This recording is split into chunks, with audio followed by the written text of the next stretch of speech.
The last thing I heard before the machine started beeping was my daughter saying, "Don't worry, Mom. We'll be here when you wake up." The first thing I saw when I opened my eyes 3 weeks later was an empty chair and a note that said, "Gone to Hawaii. Back soon. The nurses will take good care of you." 27 years of marriage, 2 children I raised, and they couldn't even wait to see if I'd survive before boarding their first-class flight to paradise. But here's what they didn't know while they were sipping Mai Tais on Waikiki Beach. I was planning something that would make their vacation look like pocket change. Before we jump back in, tell us where you're tuning. And if this story touches you, make sure you're subscribed, because tomorrow I've saved something extra special for you. My name is Goldie Turner. I'm 53 years old, and up until 3 months ago, I thought I knew exactly who my family was. I thought I understood loyalty. I thought I knew what in sickness and in health meant. Turns out I was living with strangers who wore familiar faces. It started on a Tuesday morning in September. I was rushing around the kitchen making breakfast for everyone. Same routine I'd followed for decades. Marcus, my husband, sat at the island scrolling through his phone, while I buttered his toast exactly how he liked it. Light spread, no crust. Our daughter Jessica was grabbing her coffee mug, the one I'd bought her from that little shop in Vermont last summer, and our son David was already honking in the driveway, impatient as always. I felt it then, a sharp pain that shot through my chest like lightning. Not the kind of pain you get from lifting something heavy or sleeping wrong. This was different. This was the kind of pain that makes your vision blur and your knees buckle. I grabbed the counter, trying to steady myself, but the room started spinning. "Marcus!" I called out, my voice barely above a whisper. He didn't look up from his phone. "Marcus, something's wrong." That got his attention.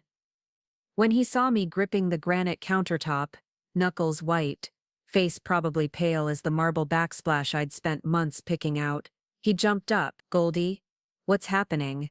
"I can't," I started to say, but the words got stuck. The pain was spreading now, radiating down my left arm, squeezing my chest like a vise. I never finished that sentence. The last thing I remembered was Jessica screaming and David running through the front door, his car keys still jingling in his hand. The ambulance ride was a blur of sirens and voices. Someone kept asking me questions I couldn't answer.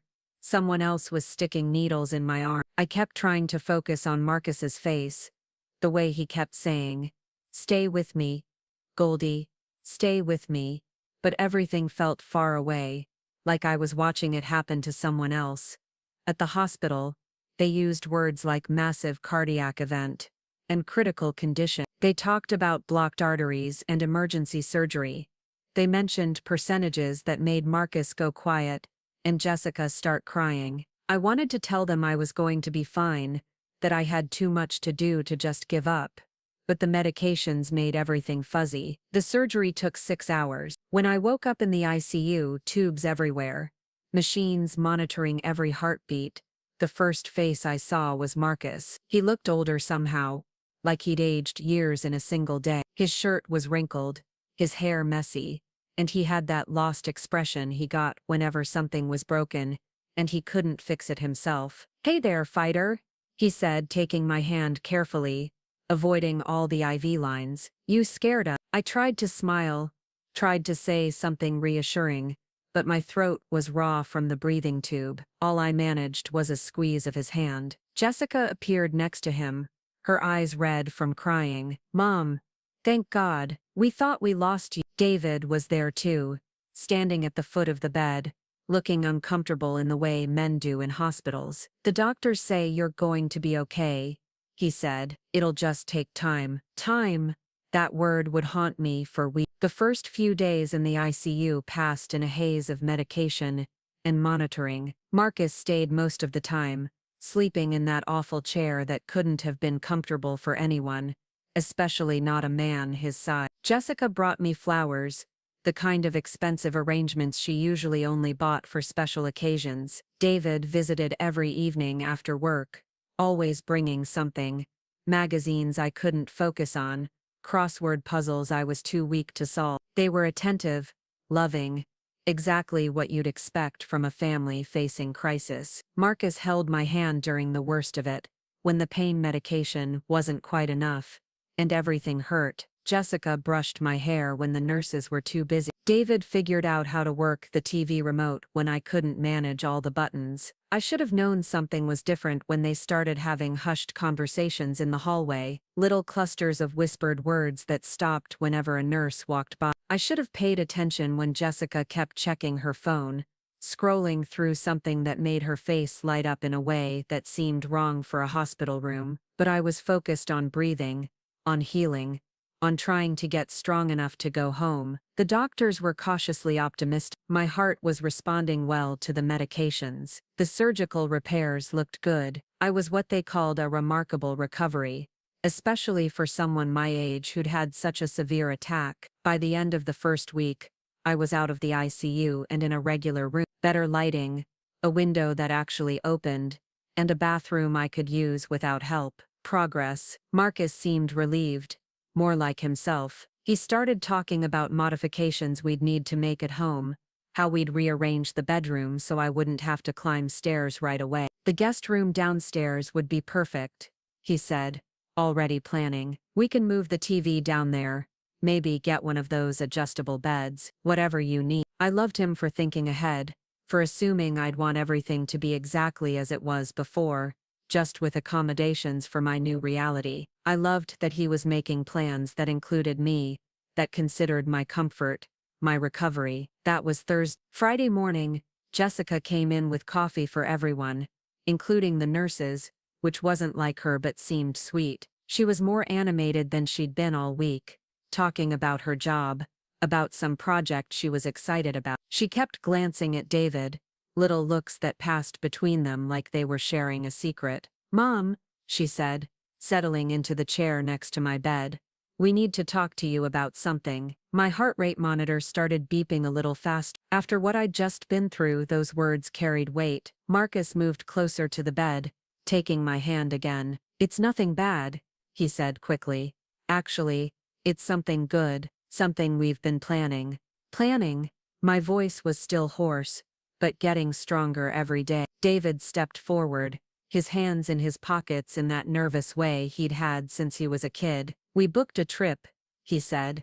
"All of us. Well, all of us except you, obviously, since you're still recovering." I blinked, trying to process what he was saying. "A trip? Hawaii," Jessica said, her voice brightening. "We've been talking about it for months.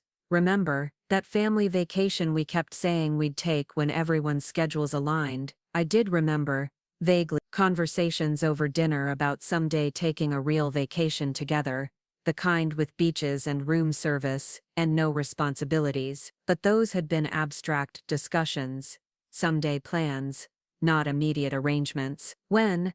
I asked. Marcus squeezed my hand gently. "Next week, just for a few days. You'll still be here, getting stronger, and the timing actually works out perfectly. You won't be ready to travel for months anyway, and the doctors say you're past the critical phase." I stared at the three of them, trying to understand what I was hearing. "You're going to Hawaii while I'm in the hospital. The doctors say you're doing great," David said quickly. "Better than expected. And the nurses are amazing. You'll be in good hands, better hands than ours, honestly," Jessica added with a laugh that felt forced. "They actually know what they're doing." I looked at Marcus, waiting for him to say something different, to explain why this made sense. "Goldie, honey, you know we wouldn't go if there was any danger, but you're stable now, strong, and frankly, we all need a break after this scare. A break from me, from my heart attack, from the inconvenience of my near-death experience." "How long have you been planning this?" I asked, though I wasn't sure I wanted to know the answer. Jessica and David exchanged another look. "We booked it Tuesday," Jessica said, "after the doctors said you were going to be okay." Tuesday, the day after my surgery, while I was still unconscious, still fighting to survive, they were making vacation plans. "We thought it would be a good way to celebrate, Marcus, to mark the fact that you pulled through, that we all made it through this together, by leaving me alone in a hospital room, while they celebrated my survival on a beach 2,000 miles away." I wanted to say something, to tell them how wrong this felt. Preparing and narrating this story took us a lot of time. So if you are enjoying it, subscribe to our channel. It means a lot to us. Now, back to the story. How abandoned it made me feel. But the words wouldn't come. Maybe it was the medication, or maybe it was shock, or maybe it was the dawning realization that the people I'd spent my life taking care of saw my recovery as their opportunity for a vacation. How long? I managed to ask. Just a week, Marcus said. 7 days. You'll probably barely notice we're gone, honestly. You sleep most of the time anyway. That stung more than it should have. The idea that my presence in their lives was so minimal that a week-long absence would be barely noticeable. We'll call every day, Jessica promised, and we'll bring you back something special, a souvenir, from the vacation they took while I recovered from a heart attack. I nodded, because what else could I do? I was stuck in a hospital bed, dependent on machines and medications, hardly in a position to argue or make demands. And they were right about one thing. I was past the critical phase. The doctors had said so themselves. When do you leave? I asked.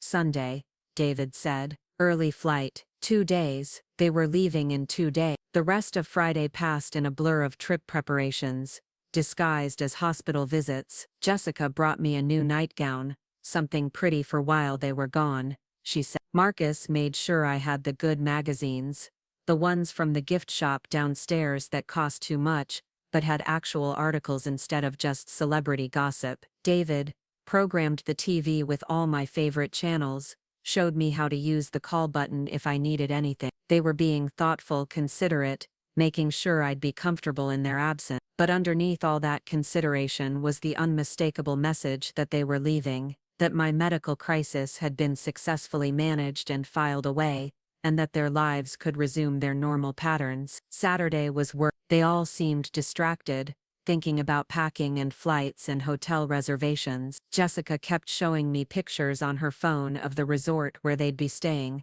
a place with infinity pools and private beaches, and restaurants that required reservations months in advance. Look at this spa, she said, holding up a photo of a treatment room overlooking the ocean. I booked us all massages for Wednesday. After this week, we definitely need some relaxation. This week, the week I nearly died, the week they'd spent in hospitals and waiting rooms, and uncomfortable chairs, the week that had been so stressful for them that they needed a luxury vacation to recover. Marcus was different too, more distant. He'd started talking about practical things, about the insurance paperwork he'd need to handle while they were gone, about which neighbor had a key to the house in case of emergencies. It was like he was already mentally on the plane. The flight leaves at 6 in the morning, he told me Saturday night, so we'll probably head out around 3:30 to make sure we don't hit traffic. 3:30 in the morning. They'd leave while I was sleeping, slip away before I woke up. Will you say goodbye? I asked. He looked surprised by the question. Of course, we'll stop by before we head to the airport, but I could see it in his eyes, the calculation he was making. How long would it take to get to the hospital, say goodbye, get back to the airport, check in, get through security? How much time could they afford to spend on me before their vacation officially began? Sunday morning came too early and too quiet. I'd been awake since 4, listening to the sounds of the hospital waking up around me. Shift changes, breakfast preparations, the constant background hum of machines, and conversations, and life continuing regardless of how I felt about any of it. They showed up at 5:15, dressed for travel, looking like a family heading somewhere exciting. Marcus had a new polo shirt, the kind he saved for special occasions. Jessica wore a sundress I'd never seen before,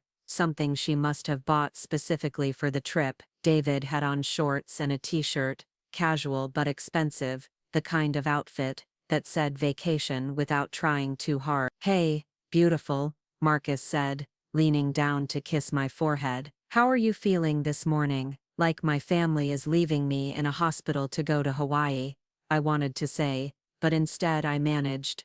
Okay, a little tired. That's normal, Jessica said, checking her phone. The doctor said, you'd be tired for weeks. That's why this timing is actually perfect. You can focus on resting without worrying about us, without worrying about them, as if my concern for their well-being was a burden they needed to escape. David hung back near the door, clearly anxious about time, about traffic, about missing their flight. We should probably get going soon, he said to no one in particular.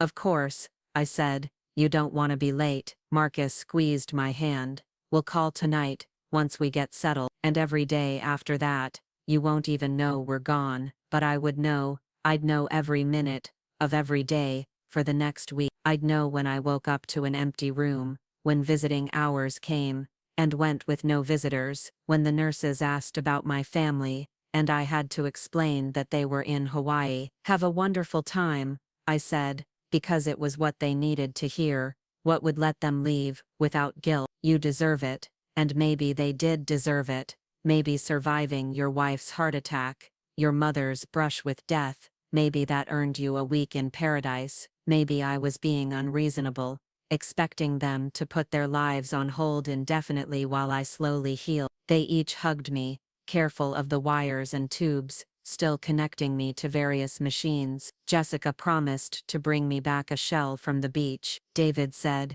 he'd take pictures of everything. Marcus kissed me one more time and told me he loved me. I love you too, I said, and meant it, even though love felt complicated in that moment, tangled up with disappointment and abandonment, and the growing realization that I might not know these people as well as I thought I did. And then they were gone, wheeling their matching luggage down the hospital corridor, their voices fading as they discussed parking and departure gates, and whether they'd packed enough sunscreen. I lay there for a long time after they left, staring at the ceiling, listening to the sounds of the hospital around me, other families visiting, other patients recovering, other lives continuing in ways that made sense to the people living them. A nurse came in, around 7, to check my vitals and bring me breakfast, the kind of bland hospital food that looked like it had been designed by committee to offend no one and satisfy no one. No family this morning? She asked, noting the empty chairs around my bed. They went to Hawaii, I said, trying to make it sound normal, like this was a perfectly reasonable thing for a family to do. She paused in checking my IV line. Hawaii, while you're here. I nodded, suddenly embarrassed, like their decision reflected something about me, about my worth, about whether I was the kind of person whose recovery merited staying close to home. Well, she said, after a moment, I guess that means you'll have some peace and quiet to focus on getting better. Peace and quiet, that was one way to look at it. The first day wasn't so bad. I slept a lot, which was normal according to everyone who asked. I watched morning talk shows and game shows and tried not to think about what time it was in Hawaii, what they might be doing, whether they were thinking about me at all. Marcus called that evening, right after dinner, his voice bright and relaxed in a way I hadn't heard in months. Gold, how are you, sweetheart? We made it safely. The flight was great. The hotel is incredible. I could hear music in the background, the kind of live acoustic guitar you find at resort bars. I could hear Jessica laughing at something someone said. I'm glad you made it safely, I said. How's the weather? Perfect. Absolutely perfect. 82 degrees, not a cloud in the sky. Jessica's already planning to spend the entire day at the beach tomorrow. I tried to picture it, my daughter in a bikini, reading a book under an umbrella while waves lapped at white sand. It should have made me happy, knowing she was relaxed and enjoying herself. Instead, it made me feel further away, more forgotten. How are you feeling? Marcus asked, almost as an afterthought. Better, I lied. The physical therapy starts tomorrow. That's great. See? I told you the timing would work out perfectly. You'll be doing your exercises, getting stronger, and we'll be back before you know it, before I knew it. As if time moved differently for people in hospital beds, as if a week would pass in the blink of an eye instead of stretching out like a prison sentence. Well, I should let you get back to your vacation, I said, though I wanted to keep him on the phone, wanted to hear more about their day, wanted to feel connected to something outside these four walls. Love you, honey. Rest well. We'll talk tomorrow. And that was it. 3 minutes of conversation to cover 12 hours of their absence. The second day was harder. I was more alert, more aware of the silence around me. The physical therapist came in the morning, a cheerful woman named Brenda, who had me walking laps around the nurse's station with a walker, monitoring my heart rate, celebrating small victories like making it to the elevator and back without getting winded. "You're doing remarkably well," she said, as we settled back into my room. "Most patients, your age with your type of cardiac event, aren't this mobile, this quickly. Most patients my age." I was 53, not 83. When had I become old enough to be categorized with patients my age? "Do you have family coming to visit today?" Brenda asked, making notes on her chart. "They're in Hawaii," I said,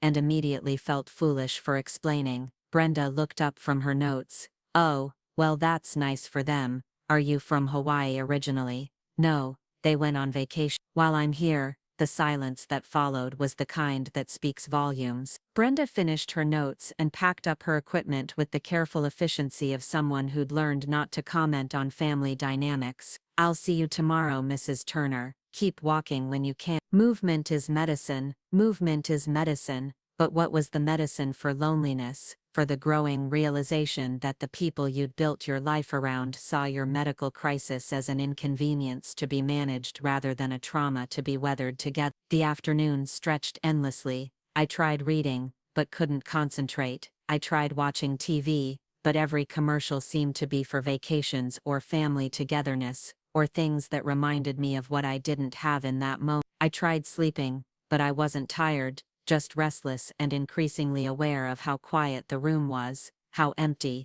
Other patients had visitors. I could hear them in the hallway, families gathered around bedsides, conversations and laughter and the comfortable noise of people who cared about each other. I felt like I was watching life through a window, seeing something I recognized but couldn't quite read. Marcus called again that evening. Later this time, I could tell he'd been drinking, his words just slightly looser, his laugh a little too loud for the phone. "Goldie, we had the most amazing day. We did this snorkeling thing, saw these incredible fish, and then we had lunch right on the beach. Jessica got a little too much sun, but she looks great, happy." I wanted to ask if he was happy too, if this vacation was everything he'd hoped it would be. I wanted to ask if he missed me, if he thought about me while they were exploring coral reefs and eating fresh fish and living the life we'd always talked about having together someday. "That sounds wonderful," I said instead. "How was your physical therapy?" "Good." I walked to the elevator. "That's great, honey. Really great progress." There was a pause, filled with the sound of whatever tropical paradise they were calling home for the week. "Marcus?" I said. "Yeah? Do you wish I was there with you?" Another pause, longer this time. "Of course I do, Goldie. You know that." I thought about the last 27 years of my marriage, the last 25 years of motherhood, and tried to identify moments when I'd clearly articulated what I needed, instead of just adapting to what was convenient for everyone else. The list was surprisingly short. That evening, Marcus called again, but this time I let it go to voicemail. I wasn't ready to hear about their adventures, wasn't ready to pretend I was happy for them. I needed space to think, to figure out what I was feeling, and why it mattered. The voicemail was cheerful, slightly slurred. They'd had dinner at some famous restaurant, tried some local specialties, taken a sunset cruise. Jessica had bought me a necklace. David had learned to surf. They were having the time of their lives. "Hope you're resting well, honey. Love you. We'll try calling again tomorrow." Try calling, as if reaching out to their wife and mother in the hospital was just one item on a list of vacation activities, something they'd attempt if they found time between massages and snorkeling excursions. I didn't return the call. The fourth day brought a visitor I hadn't expected. My sister Claire, who lived 3 hours away and hadn't spoken to me in months, walked into my room, carrying flowers and wearing the worried expression of someone who'd just learned terrible news. "Goldie, oh my God, what happened? I got your message, but I was in Seattle for work and I just got back, and I came as soon as I could." I stared at her, confused. "What message?" "The message you left Tuesday night. About the heart attack. About being in the hospital. I was in meetings all day Wednesday and Thursday, and I didn't check my personal voicemail until last night." Tuesday night. I hadn't called Claire Tuesday night. I'd been unconscious Tuesday night. I didn't call you, I said slowly. Claire looked confused. But someone did. It was your voice. Definitely your voice. You said you'd had a heart attack and you were in the hospital, and you wanted me to know. My voice. Someone had called Claire using my voice. What exactly did the message say? Claire sat down, still holding the flowers. It said, Claire, it's Goldie and I'm in the hospital. I had a heart attack and I wanted you to know. I'm going to be okay, but I wanted my sister here. That was it. My sister here. I stared at Claire, trying to process what she was telling me. Someone had called her, using my voice somehow, asking for her to come, but I hadn't made that call. Claire, I said carefully, where do you think that message came from? She shrugged. I assumed you called Tuesday night. Maybe when you were sedated or confused from the medication. People do that sometimes. Call family members and don't remember doing it. But I knew I hadn't called her, which meant someone else had. Someone who had access to my voice, who knew Claire's number, who thought I needed my sister there, even if I didn't know it myself. The realization hit me slowly, like pieces of a puzzle clicking into place. The only people who had access to my phone were Marcus, Jessica, and David. The only people who would know Claire's number, who would think to call her, who would understand that I might need family support during my recovery. One of them had called Claire, using my voice somehow, asking her to come. But why? And why hadn't they told me?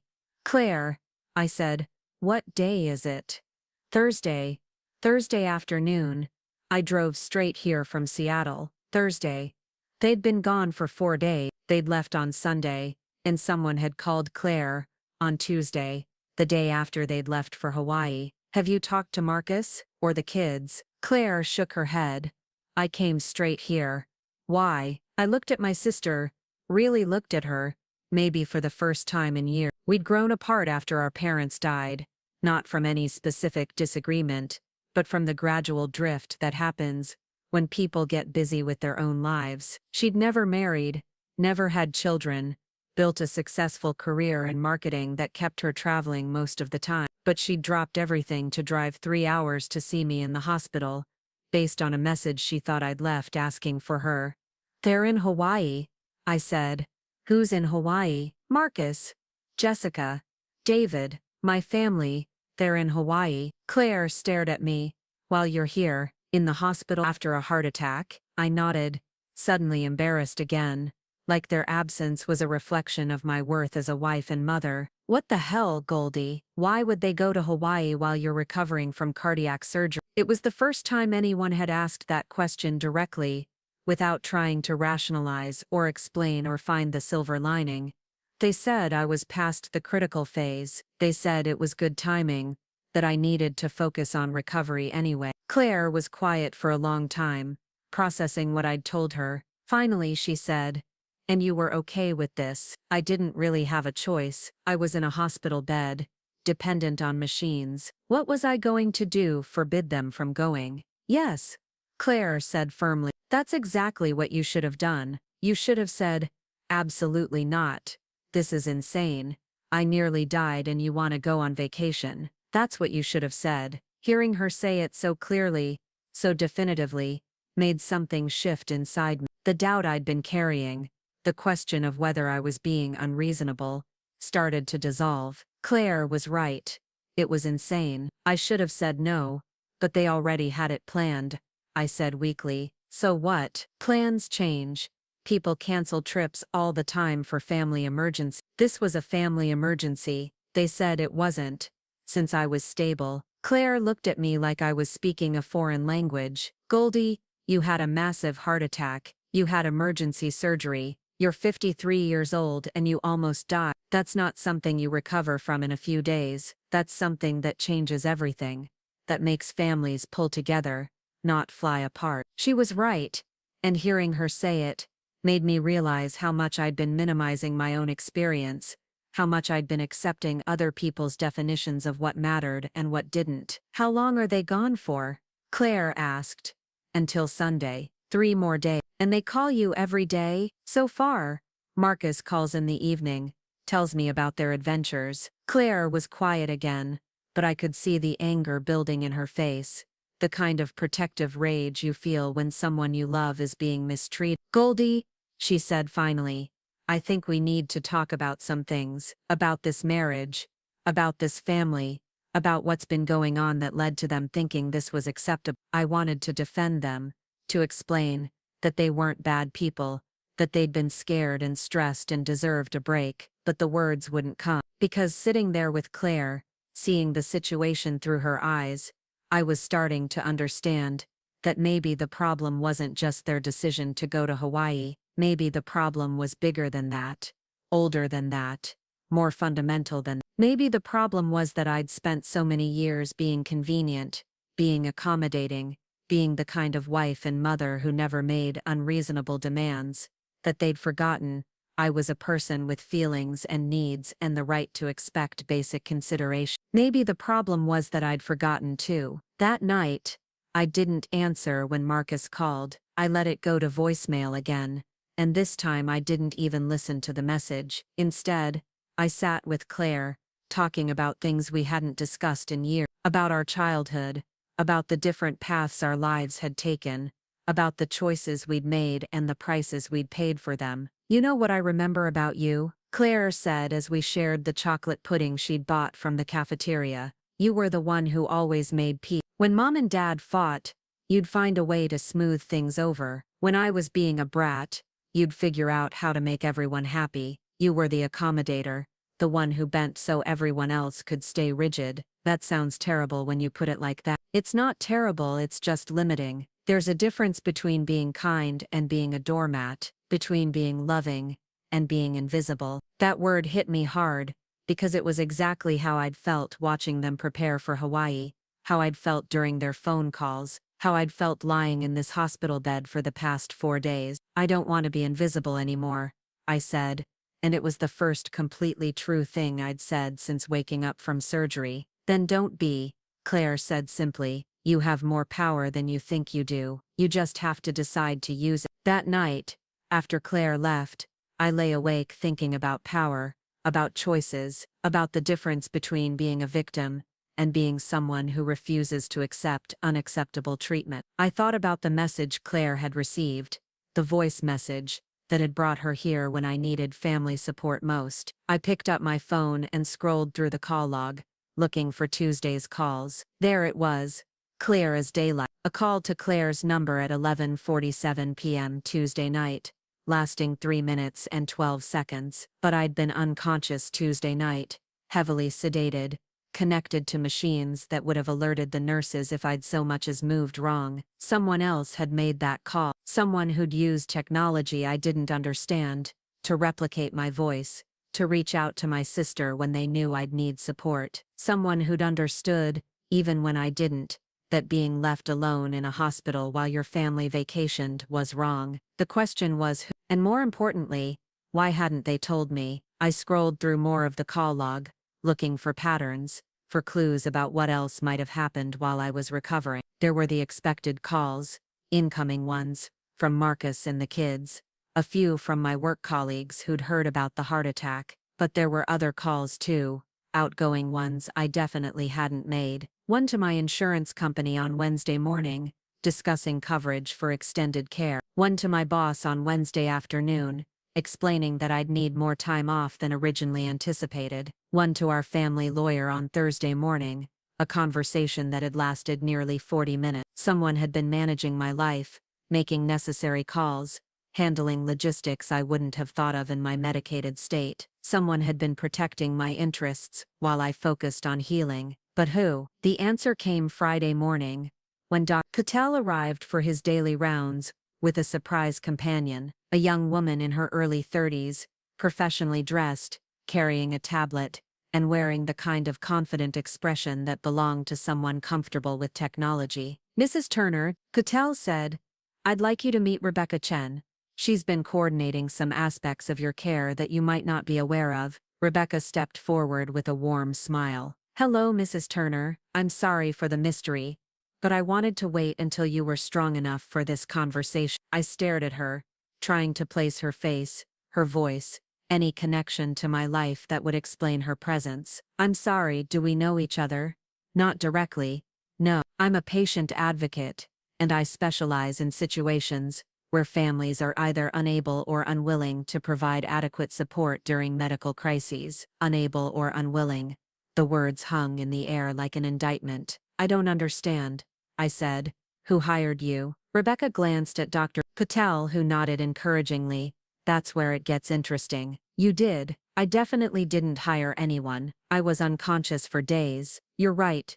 You were unconscious, but before your surgery, while you were still alert but heavily medicated, you signed several documents, standard medical forms, power of attorney paperwork, that sort of thing. Buried in that paperwork was a consent form for something called adaptive care coordination. She pulled out her tablet and showed me a document with my signature, shaky but recognizable. This program uses AI technology to monitor patient situations and provide support when family systems aren't functioning optimally. It's designed to step in when patients are vulnerable and potentially being neglected. I read the document, trying to remember signing it, trying to understand what I'd agreed to. So you've been making phone calls using my voice. The AI system has been making necessary communications to ensure your welfare and protect your interests. It analyzes patterns in family behavior, identifies potential problems, and takes action to address them. In your case,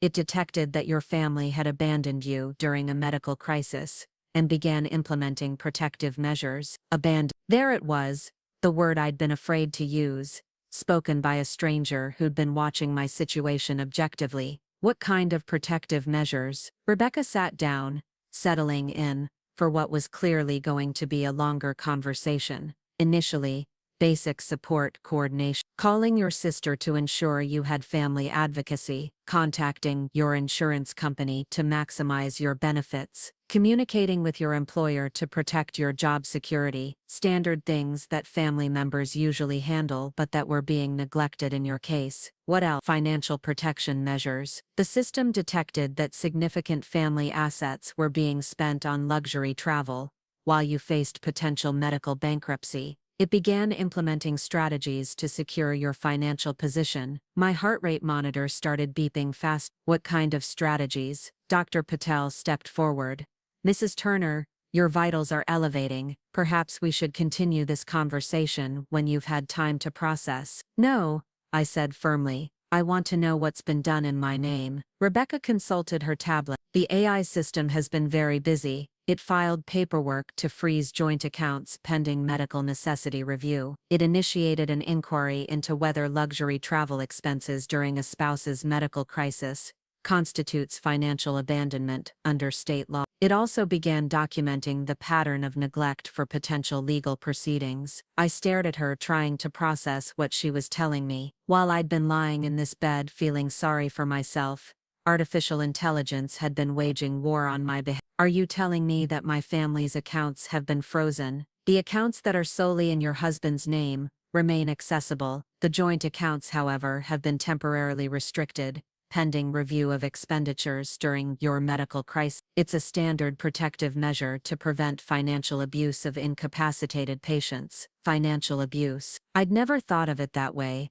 but spending thousands on a Hawaiian vacation while your wife recovered from near-fatal surgery could certainly be seen in that light. When did this happen? The freeze went into effect yesterday morning, Hawaiian time, about the time your family would have been checking out of their hotel for their last few days at the resort. Yesterday morning, they'd been in Hawaii for 5 days, spending freely, living lavishly, and then suddenly their access to money had been cut off. I tried to imagine Marcus's face when his credit card was declined, when he tried to pay for dinner or spa treatments or whatever expensive activities they'd planned for their final days. Have they tried to contact me about this? Rebecca shook her head. The system has been monitoring your communications. No calls, no texts, no attempts to reach you since the accounts were frozen. So they knew something was wrong, knew their vacation funding had disappeared, but they hadn't thought to call the wife whose medical crisis they'd abandoned to check if she was okay, if she needed anything,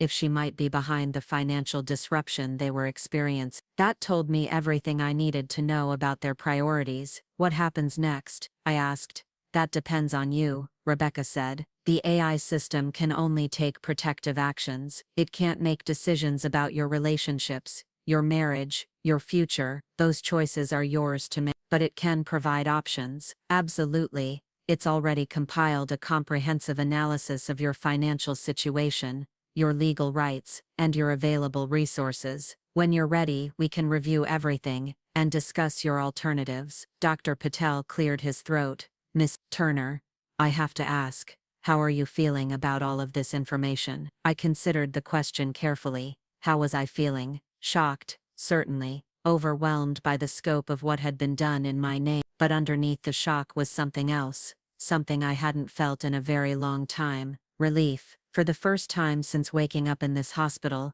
I didn't feel powerless. I didn't feel forgotten or abandoned or invisible. Someone, even if it was an artificial intelligence system, had been looking out for me, protecting my interests, ensuring that I wasn't taken advantage of while I was vulnerable. I feel like someone finally has my back, I said honestly. Rebecca smiled. That's exactly what the system is designed to do, to be your advocate when you can't advocate for yourself. Can I see the analysis, the financial information? Of course, but Mrs. Turner, I should warn you, some of what you're going to learn might be difficult to process. The system has uncovered patterns of financial behavior that suggest this abandonment might not be an isolated incident. Patterns of financial behavior. I thought about all the times Marcus had made major purchases without consulting me, all the family decisions that had been presented to me as foregone conclusions rather than discussion, all the ways I'd been gradually excluded from financial planning,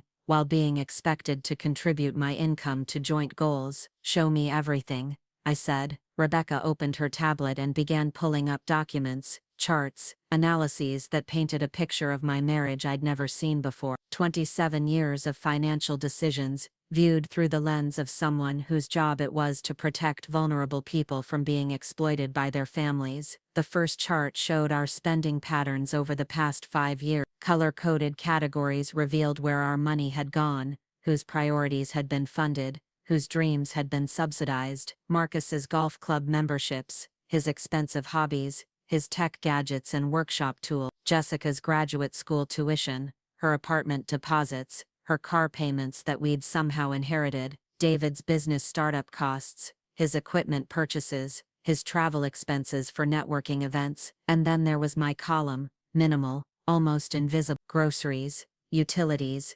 household necessities, the background expenses that kept everything running while everyone else's desires were funded and fulfilled. This can't be right, I said, staring at the numbers. I make good money. I've been working full-time for 25 years. You do make good money, Rebecca agreed, but according to the financial records, most of your income has been redirected to what the analysis calls family investment priority. Your personal discretionary spending has remained essentially flat for over a decade, while everyone else's has increased substantially. Family investment priority. It was a clinical way of saying that my money had been used to fund everyone else's life, while my own needs were deemed non-essential. What about savings, retirement accounts? Rebecca pulled up another chart, this one showing account balances over time. Your individual retirement account has grown steadily, which is good, but the joint savings accounts tell a different story. I watched the lines on the graph, saw how money flowed in from both our salaries, but flowed out for purposes that seemed to benefit everyone except me. Large withdrawals for Marcus's investments, for the kids' various needs and wants, for family vacations I'd rarely enjoyed because I'd been too worried about the cost. The Hawaii trip cost $18,000, Rebecca said quietly. First-class flights, oceanfront suites, spa packages, fine dining, activities, $18,000 spent while you were in intensive care, funded entirely from joint accounts that include your contributions. $18,000. I tried to put that number in perspective. It was more than I'd spent on myself in the past 3 years combined. It was more than we'd budgeted for my entire medical recovery. It was more than most people made in several months. They'd spent $18,000 celebrating my survival while I lay alone in a hospital bed. There's more, Rebecca said, pulling up additional documents. The system also analyzed communication patterns, social media activity, and public records to understand the broader context of your family dynamics. What did it find? A pattern of gradual marginalization. Over the past several years, you've been increasingly excluded from family decisions, social activities, and financial planning. Your role has been progressively reduced to that of a financial contributor rather than a family member with equal standing. She showed me social media posts I'd never seen, family photos where I was either absent or positioned at the edges, like an afterthought, posts about family activities I hadn't been invited to, celebrations I hadn't been included in, decisions that had been made without my input. I stared at a photo from Jessica's birthday last year, a dinner at an expensive restaurant I remembered hearing about but hadn't attended. In the photo, Marcus, Jessica, David, and 3 other people I didn't recognize were raising glasses in a toast. The caption read, "Family dinner with the people who matter most." I wasn't in the photo. I hadn't been invited to my own daughter's birthday dinner. "I don't remember this," I said, pointing to the image. According to the metadata, this was posted while you were working a double shift at the hospital where you're employed. It appears the dinner was scheduled deliberately for a time when you wouldn't be available. They'd planned my daughter's birthday dinner for a time when I'd be working, ensuring I couldn't attend, and then posted about it online as if my absence was natural, expected, unimportant. How many other events? Since Wednesday, while I'd been struggling with physical therapy and feeling sorry for myself, artificial intelligence had been building a legal fortress around my rights and interests. What else? Your retirement accounts and personal savings are fully protected. Your employment benefits include extended medical leave, which means your job is secure while you recover. And because the Hawaii trip was funded with joint marital assets during a medical crisis, it's likely to be considered dissipation of marital property in divorce proceedings. Dissipation of marital property. A legal term for spending money frivolously when you should be preserving assets for both spouses. $18,000 on a vacation while your wife recovered from a heart attack would definitely qualify. The system has also documented the pattern of financial exclusion and social isolation, which strengthens your position significantly. Courts don't look favorably on spouses who marginalize their partners while benefiting from their contribution. I stared at the documents, at the evidence of systematic neglect I'd been too close to see. Part of me felt vindicated, finally having proof that I wasn't imagining the distance, the exclusion, the gradual erosion of my place in my own family. But another part of me felt devastated, confronting the reality that the people I'd loved most had been planning a life without me. "How long do I have to decide?" I asked. "Legally, there's no rush.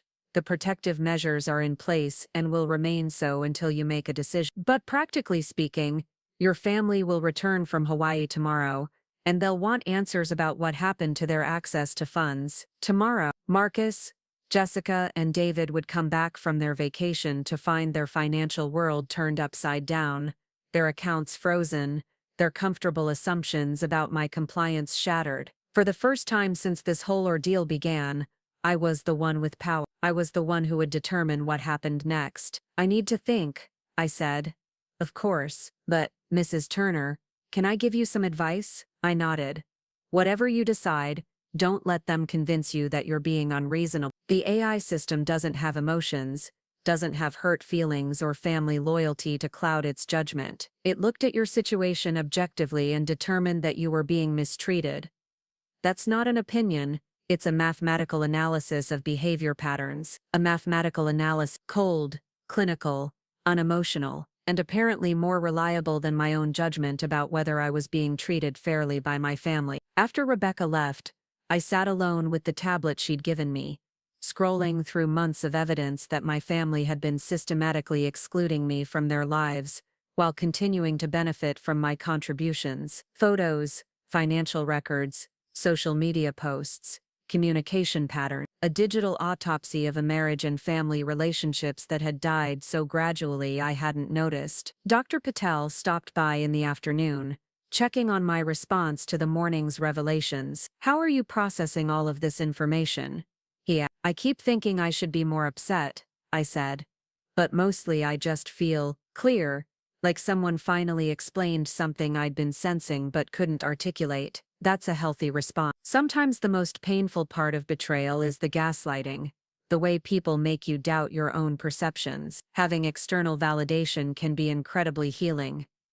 Is it wrong that I'm not devastated, that I'm not crying, or begging them to come back? Dr. Patel sat down, giving me his full attention. Mrs. Turner, you've just learned that people you trusted have been systematically undermining your well-being for years. A healthy response to that information is anger, not grief. Grief is for losing something valuable. Anger is for discovering you've been cheated. Anger is for discovering you've been cheated. That resonated in a way that surprised me. I wasn't mourning the loss of my marriage.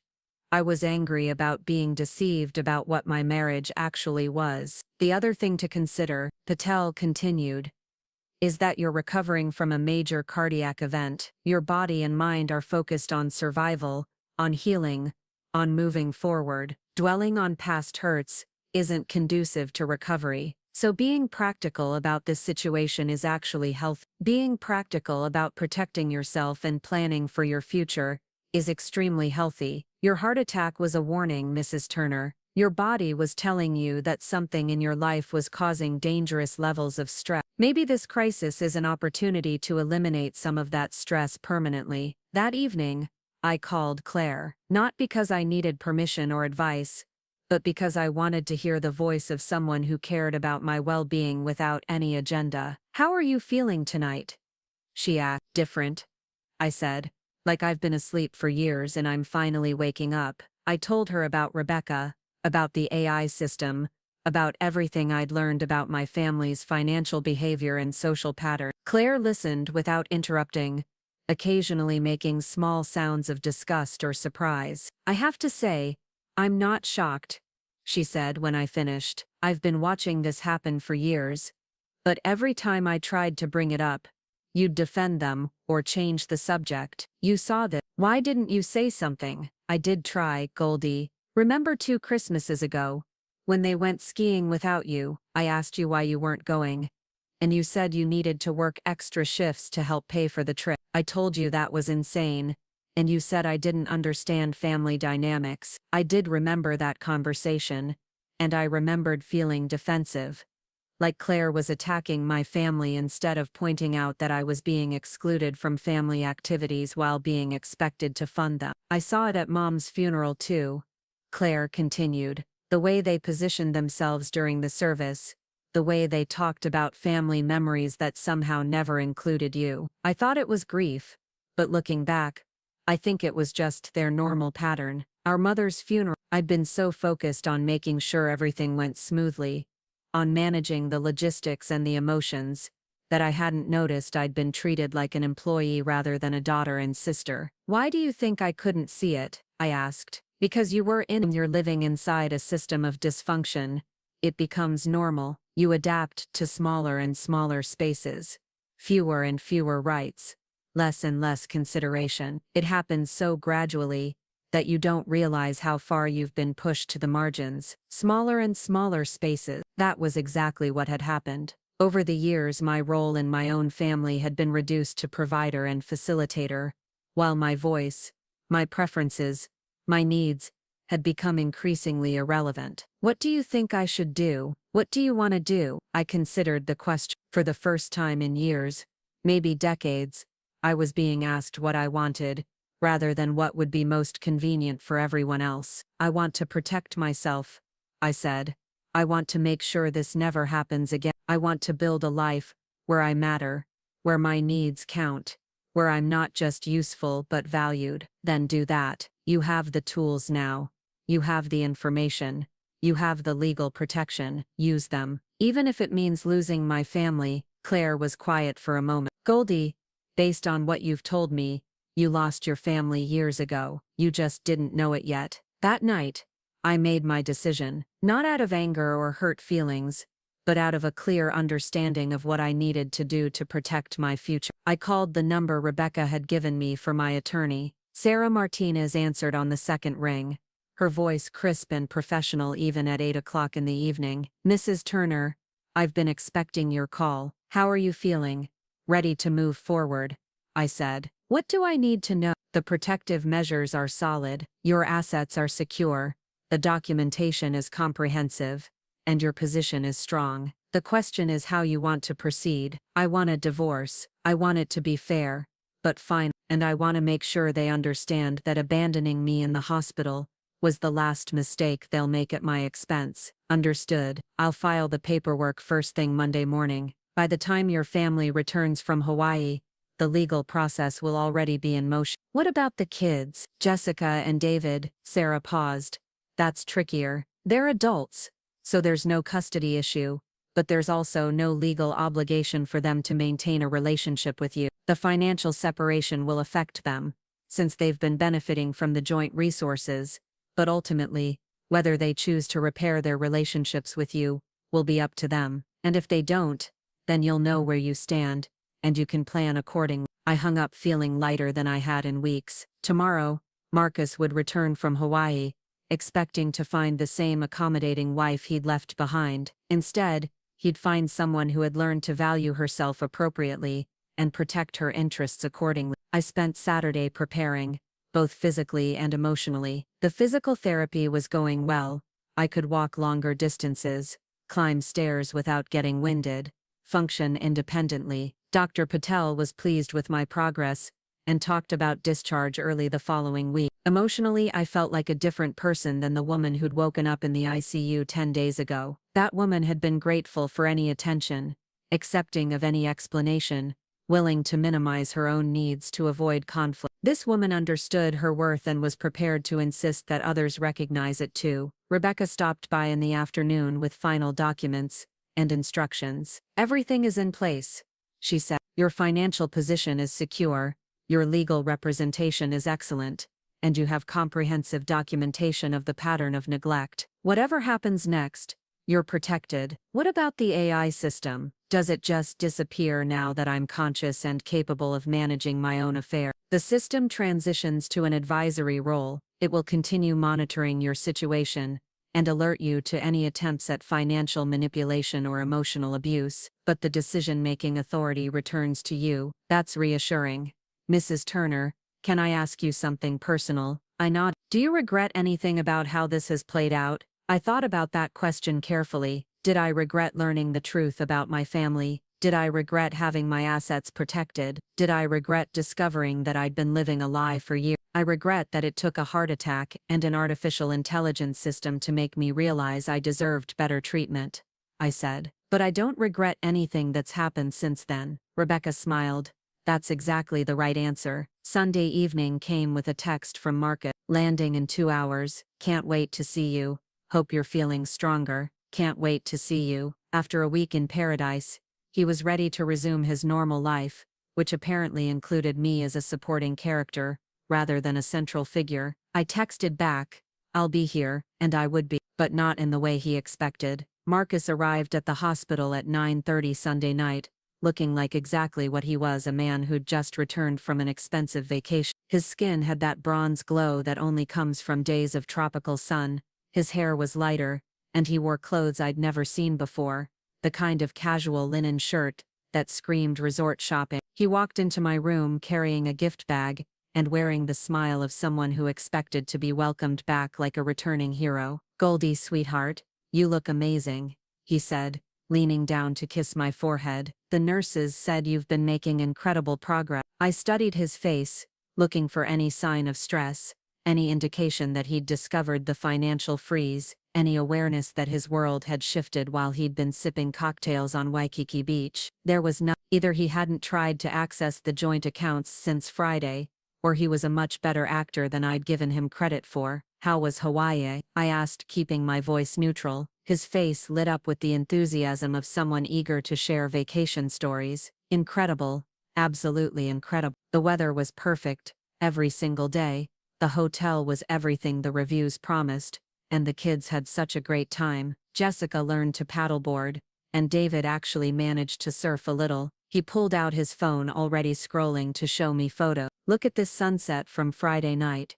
We had dinner right on the beach, this amazing seafood place that required reservations months in advance. I looked at the photos he showed me, Image after image of my family living their best life while I recovered from surgery. Marcus grinning over a plate of expensive-looking fish, Jessica raising a Mai Tai in a toast, David standing on a surfboard, arms raised in victory. They looked happy, relaxed, completely unburdened by any concern for the wife and mother they'd left behind. "It looks like you had a wonderful time," I said. "We did, but we missed you. The whole time we kept talking about how we'll have to come back together when you're feeling better. Maybe next year, when you're fully recovered. Next year, when I was useful again, when I could contribute to the cost and effort of their vacation dreams instead of being an inconvenient reminder of mortality and medical bills." "That sounds nice," I said, though I knew there would be no next year, no family vacation, no pretending that a week of abandonment could be erased with future promises.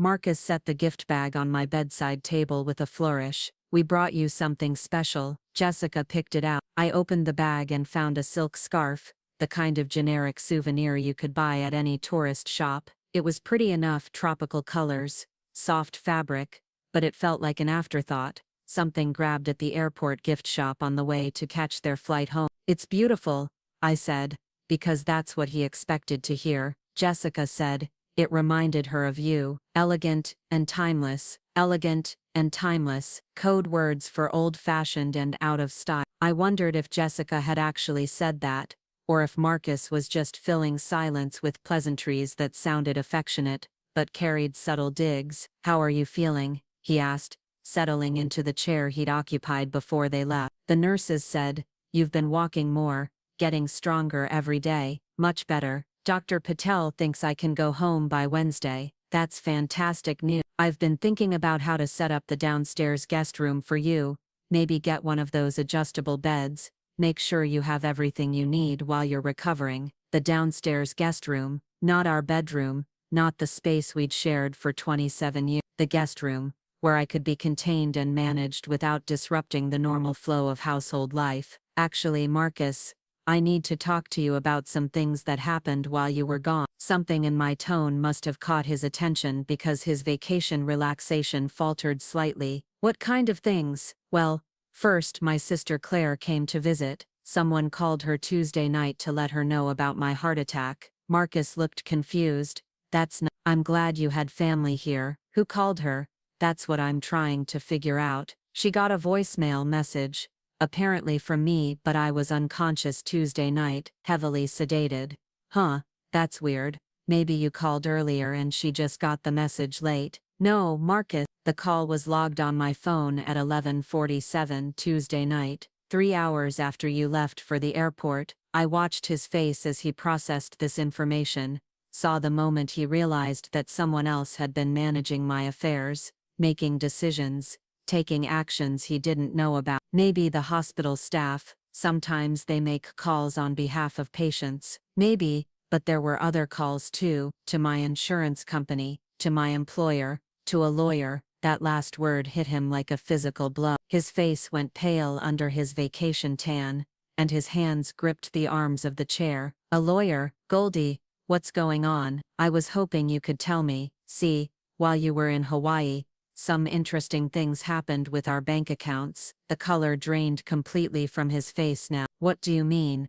"I mean, they've been frozen. All the joint accounts, frozen pending review of expenditures made during my medical crisis." Marcus sat back like I'd slapped him. "Frozen? By who?" "By the court system, Mark. Apparently, spending $18,000 on a vacation while your spouse recovers from a heart attack can be considered financial abandonment." $18,000? His voice cracked. "It wasn't 18,000. First-class flights for 3 people to Hawaii, ocean view suites, at a 5-star resort, spa treatments, fine dining, activities, shopping." "Yes, Marcus, it was $18,000. $18,000 of our money spent celebrating my survival while I lay alone in a hospital bed." He opened his mouth to argue, then closed it, apparently doing the math in his head and realizing I was right. "Goldie, you have to understand, we thought you were okay. The doctors said you were stable,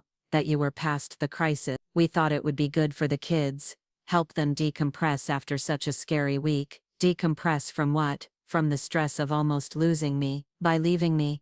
That's not what happened. Then explain to me what did happen, Marcus. Explain to me how a family deals with a medical crisis by abandoning the patient to go on vacation. He was quiet for a long time, staring at his hands, probably trying to find words that would make their behavior sound reasonable. We were scared, he said finally. Seeing you like that, thinking we might lose you, it was terrifying. And when the doctors said you were going to be okay, we just wanted to celebrate, to do something positive after all that fear. You wanted to celebrate my survival by leaving me alone. We didn't think of it that way. How did you think of it? Another long pause. We thought of it as taking care of ourselves, so we could take care of you. Self-care, that's what they'd called it. $18,000 of self-care, funded by joint marital assets, while I struggled through physical therapy and emotional trauma. Marcus, did you try to use your credit cards yesterday? The question seemed to catch him off guard.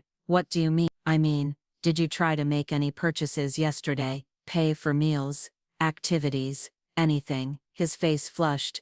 There were some issues with the cards. We thought it was just a security hold because of the international charges. It happens sometimes when you travel. It wasn't a security hold. Then what was it? It was the court-ordered freeze on joint assets, every account with both our names, every credit card linked to joint checking, every line of credit secured by marital property, all frozen as of Friday morning. Marcus stared at me like I was speaking a foreign language. You did this, you froze our accounts. I didn't do anything, Marcus. I was in a hospital bed, focused on learning to walk upstairs without chest pain, but apparently, someone who was looking out for my interest decided that preventing further financial damage was necessary. Financial damage, Goldie, it was a vacation, not an investment scam. It was an $18,000 vacation taken during my medical crisis, using funds I'd contributed to, and had no say in spending.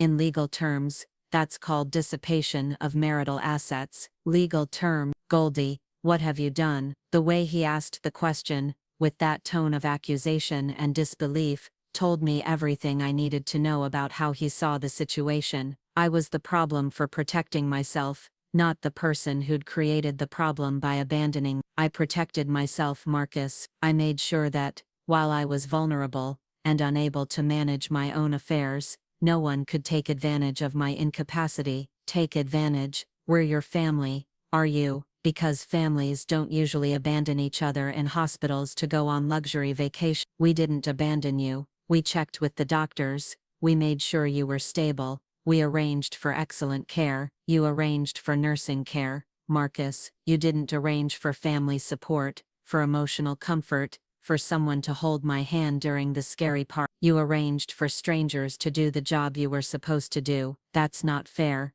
What's not fair is spending nearly $20,000 on a vacation, while your wife lies alone in a cardiac care unit, wondering if her family will ever come back. Marcus stood up, pacing to the window, clearly agitated. So what happens now? Do we just lose all our money? Do we have to live under some kind of court supervision? There is no we anymore, Marcus. He turned around, his face a mixture of confusion and panic. What do you mean? I mean, I filed for divorce. The papers will be served tomorrow morning. The silence that followed was so complete, I could hear the machines in the next room beeping, could hear conversations in the hallway, could hear the normal sounds of a hospital at night, continuing around us, while my marriage officially ended. Divorce. Can't we go to counseling? Figure out how to fix this? Fix what, Marcus? The 27 years of my life I spent making everyone else's dreams come true while mine were dismissed as impractical. The decades of working extra hours to fund family priorities that somehow never included my interests. The pattern of social exclusion that left me working while you and the kids built relationships that didn't include me. It wasn't intentional. Does that matter? Whether it was intentional or just thoughtless, the effect was the same. I became invisible in my own life. You're not invisible. Then why didn't anyone notice that leaving me alone in a hospital while you vacationed in Hawaii was wrong? Why didn't anyone think that maybe, just maybe, I might need emotional support during my recovery?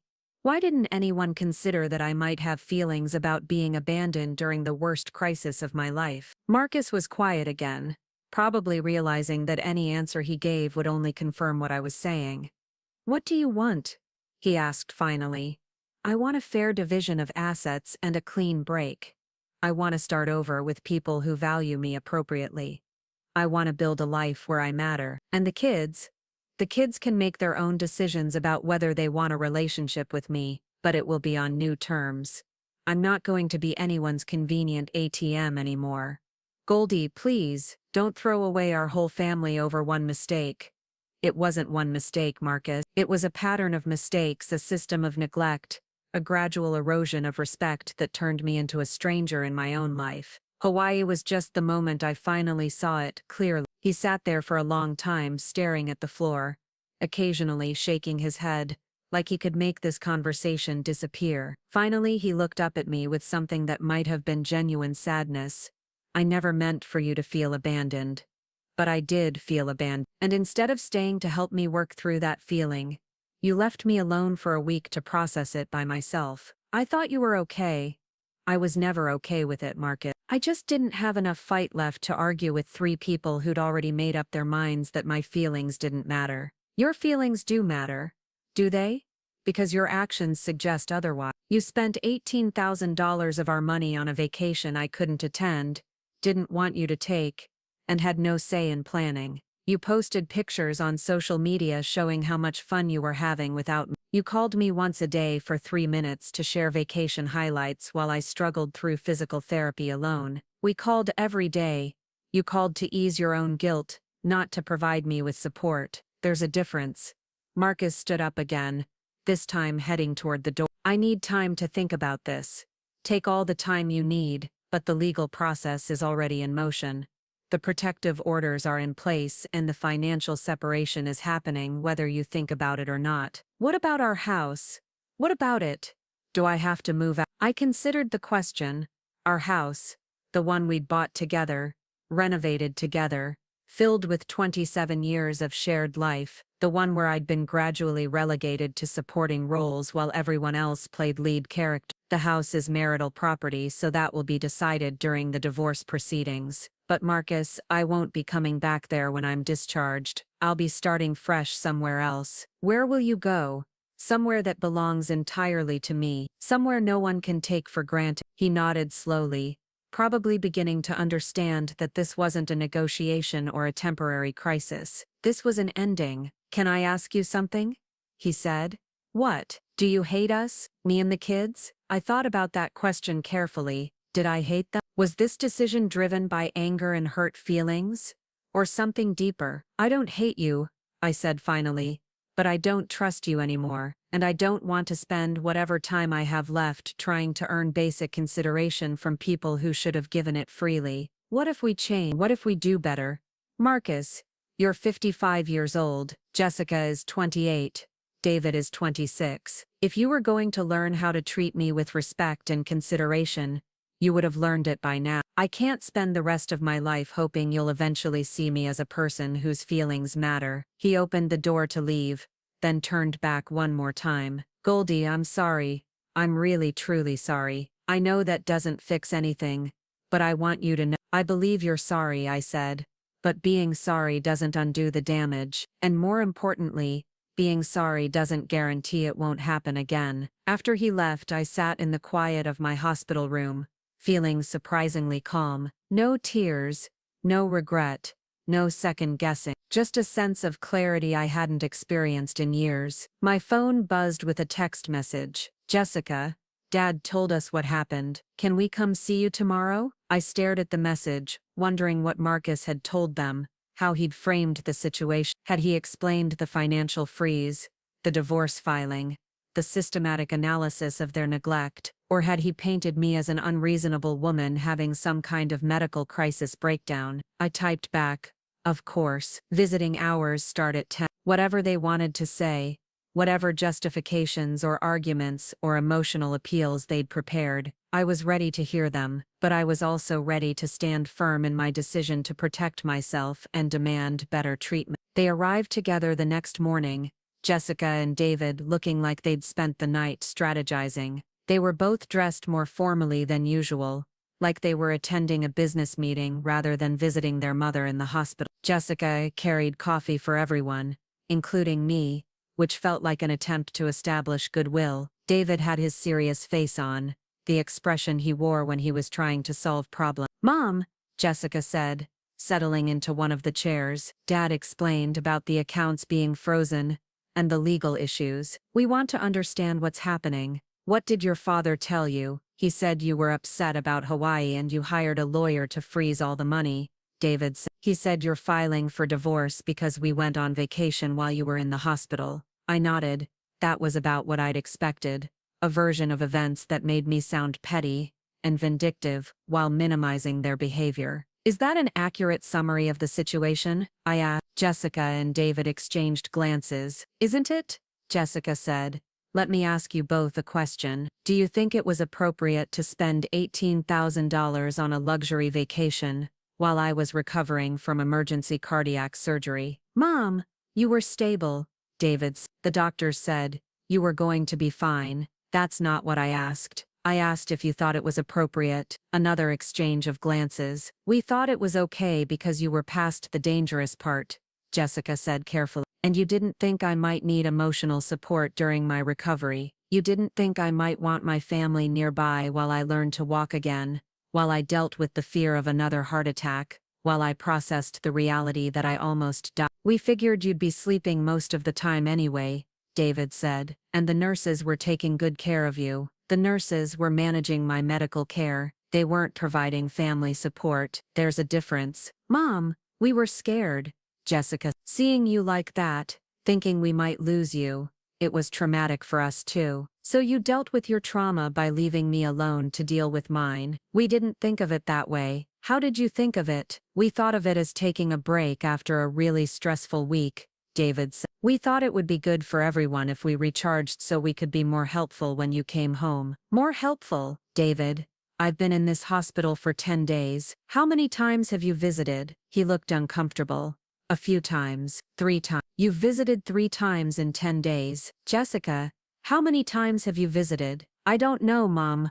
I've been here a lot." 4 times. 4 visits in 10 days, but you managed to squeeze in 7 days in Hawaii. "That's not fair," Jessica. "You're making it sound like we don't care about you." "I'm making it sound like you prioritized a vacation over supporting me during a medical crisis, because that's what happened." "We called every day," David said. "You called once a day for about 3 minutes to share vacation highlights." "That's not support. That's checking a box so you could feel better about abandoning me." "We didn't abandon you," Jessica said, her voice rising slightly. "What would you call it? I nearly died, had emergency surgery, and was left alone in a hospital while my family went to Hawaii." "What's your word for that?" "We call it making the best of a difficult situation," David said. "For who?" "Making the best of a difficult situation for who?" "Because it certainly wasn't best for me." They were both quiet, probably realizing that every answer they gave was making my point stronger. "Look," I said, "I understand that you were scared and stressed. That's normal when someone you love has a medical crisis. But normal families pull together during crises. They don't fly apart. Normal families prioritize the patient's emotional needs, not their own desire for vacation time." "What do you want us to do now?" Jessica asked. "Cancel every trip we ever take. Never leave town again in case something happens to you. I want you to understand that your behavior was hurtful and wrong. I want you to acknowledge that abandoning me in the hospital was a mistake. And I want you to decide whether you're willing to treat me with basic consideration going forward." "Of course we'll treat you with consideration," David said. "Will you? Because your track record suggests otherwise. Over the past 2 years, how many family events have I been excluded from? How many social activities have been scheduled when I couldn't attend? How many financial decisions have been made without consulting me?" "Mom, you're always working," Jessica said. "You're never available for anything." "I'm always working extra shifts to help fund family activities I'm not invited to participate in." "There's a difference." "That's not true, isn't it, Jessica?"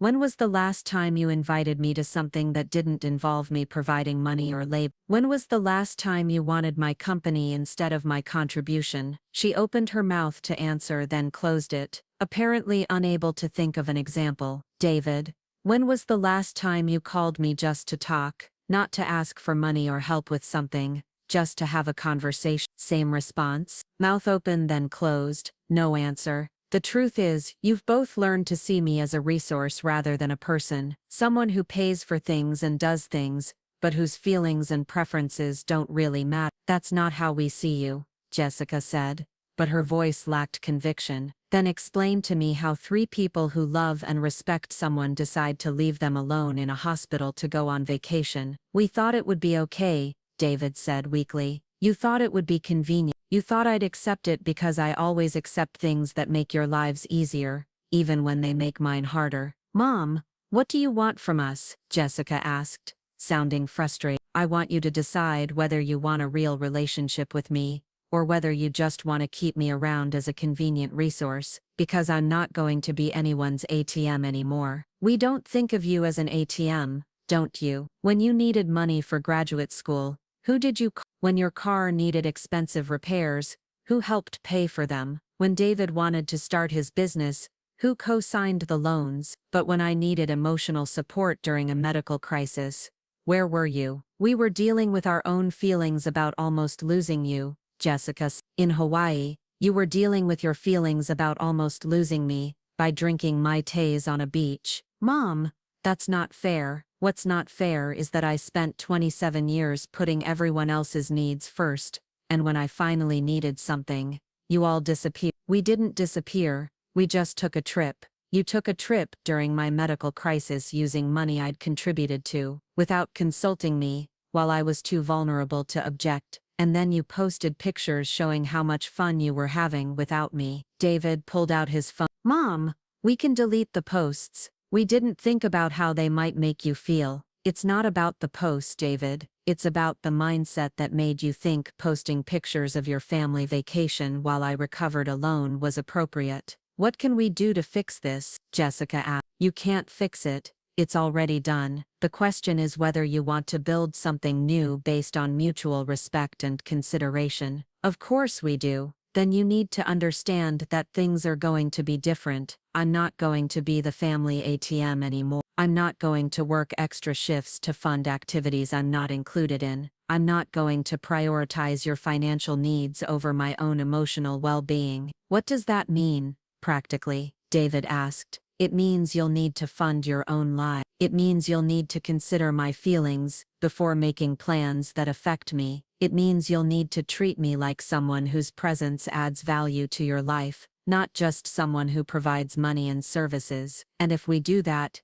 you'll call off the divorce? Jessica asked. The divorce is between me and your father. Your relationship with me is separate. You can have a good relationship with me while I'm divorced from your father, or you can have no relationship with me while I'm married to him. Your choice. But Mom, if you divorce Dad, everything changed. The house, the money, the family dynamic, everything already changed, Jessica. It changed when you decided I was expendable during a medical crisis. I'm just making it official. They stayed for another hour, alternating between arguing and pleading, trying to find some combination of words that would make me change my mind. But my mind was made up, not out of anger or spite, but out of a clear understanding of what I needed to do to protect my future. When they finally left, David turned back at the door. Mom, we love you. We really do. I believe you love me, I said. But love without respect isn't enough anymore. Love without consideration isn't sustainable. Love without basic human decency isn't worth having. We can do better. Maybe you can, but I'm not going to spend what's left of my life waiting to find out. That afternoon, Dr. Patel gave me final clearance for discharge. My heart was strong, my recovery was ahead of schedule, and I was ready to start the next phase of my life. You seem different than when you were admitted, he observed. More centered, somehow. I figured some things out while I was here. Good. That's often the most important part of recovery, addressing the underlying stressors that contributed to the cardiac event in the first place. Dr. Patel, can I ask you something? Of course, in your professional opinion, could the stress of being gradually marginalized in my own family have contributed to my heart attack? He considered the question carefully. Chronic emotional stress is a significant risk factor for cardiac events. Feeling unsupported, unvalued, or constantly accommodating others' needs, at the expense of your own, can absolutely create the kind of physiological stress that leads to heart problems. So taking steps to eliminate that stress is medically advisable. Absolute. Whatever changes you're making to reduce stress and increase your sense of agency and self-worth, those changes are likely to improve both your emotional and physical health. Thank you. That's exactly what I needed to hear. I was discharged Wednesday morning, but I didn't go home. Instead, I went to a furnished apartment I'd rented the day before, a clean, quiet place that belonged entirely to me. No shared history, no accumulated resentments, no expectations or obligations beyond what I chose to take on. For the first time in 27 years, I was living in a space where my preferences mattered, where my needs came first, where no one could take my comfort or security for granted. It felt like coming back to life. The apartment was on the third floor of a converted Victorian house, with tall windows that let in morning light and a small balcony overlooking a tree-lined street. It came furnished with simple, clean pieces that felt neutral and calming. No heavy furniture loaded with memories, no decorative items that carried the weight of shared history, no photographs that reminded me of better times that turned out to be lies. I spent my first morning there drinking coffee from a white ceramic mug, while sitting in a chair that no one else had ever occupied, watching people walk their dogs and head to work, living their normal lives while mine underwent complete reconstruction. The silence was different here. At home, silence had always felt loaded with unspoken tensions,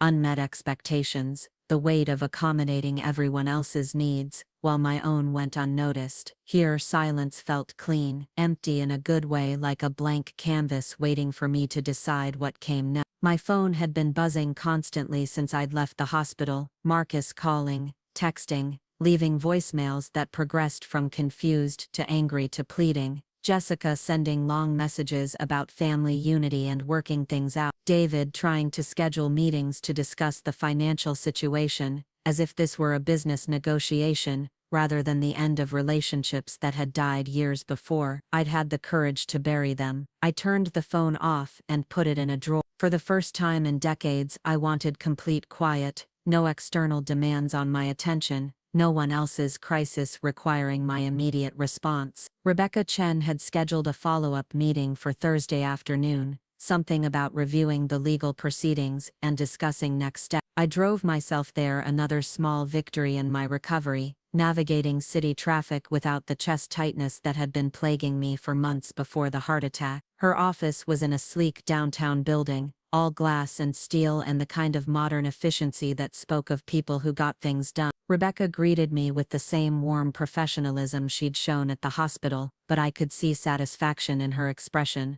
the look of someone whose work had achieved the desired outcome. "How are you settling in?" she asked, as we sat down in her conference room.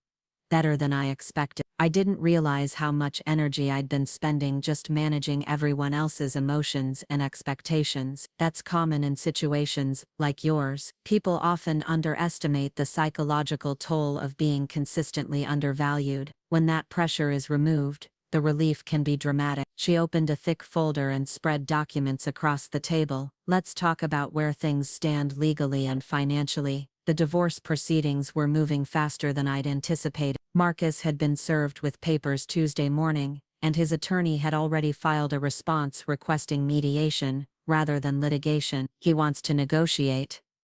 He wants to avoid a public trial where the pattern of financial and emotional neglect would be documented in court records. Smart move on his part, actually. "The evidence we've compiled is quite damaging." She showed me a comprehensive analysis of our marriage that read like an autopsy report. 27 years of financial decisions dissected and categorized, revealing patterns I'd been too close to see. My income consistently redirected to fund other people's priorities, major purchases made without my consultation, social expenses that excluded me while including everyone else, investment decisions that protected Marcus's interests while leaving me financially vulnerable. The most compelling evidence is the timeline of neglect escalation, Rebecca said, pointing to a chart that tracked the gradual increase in exclusionary behavior over the past 5 years. It's not random or unconscious, there's a deliberate pattern of marginalizing you while increasing extraction of your resources. Extraction,